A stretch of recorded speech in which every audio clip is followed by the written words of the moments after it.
İmam Hüseyin neynəsin ki, biz inanaq o bizi sevir? Necə eləsin? Götürür bu uşağı bizim yolumuzda qurban verməyə aparır.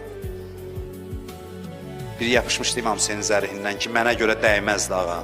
Bu qədər qurban dəyməzdi. Götürür uşağı, aparır düşmənin qabağına, deyir, əma tərəvnəhu keyfə yətələzzə ətəşə. Görmürsünüz necə susuzluqdan balıq kimi çırpınır bu uşaq. Mənlə vuruşursunuz, bəs bu körpə uşağın günahı nədir? Məni yandıran söz budur, bax. Seyyid İbn Tavus yazır ki, imam danışırdı, söz ağzında qaldı. Çox pis şeydir adamın söz ağzında qalır. Necə ağzında? İmamın sözünü necə kəsdilər? Oxu atdılar, batdı uşağın boğazına, imamın sözü yarımsıq kəsildi. Başı düşdü qoluna, imam qalıb meydanda.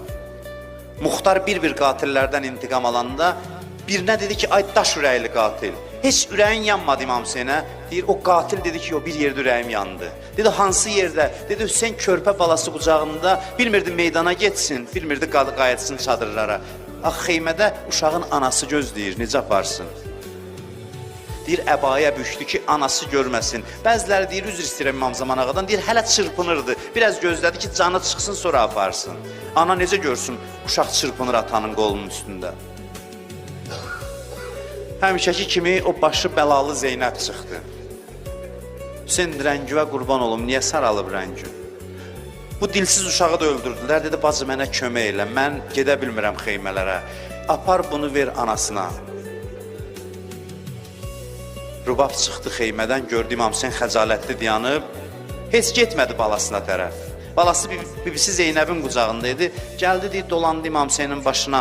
Ağa, məni xəcalətli eləmək istəyirsiniz, məndən utanırsınız. Məni Peyğəmbər yanında xəcalətli eləməyin. Hərə bir əskər gətirib, mənim bu sidəmər körpəm də sənə fəda olsun. Bir günə qocalmışdılar hamısı.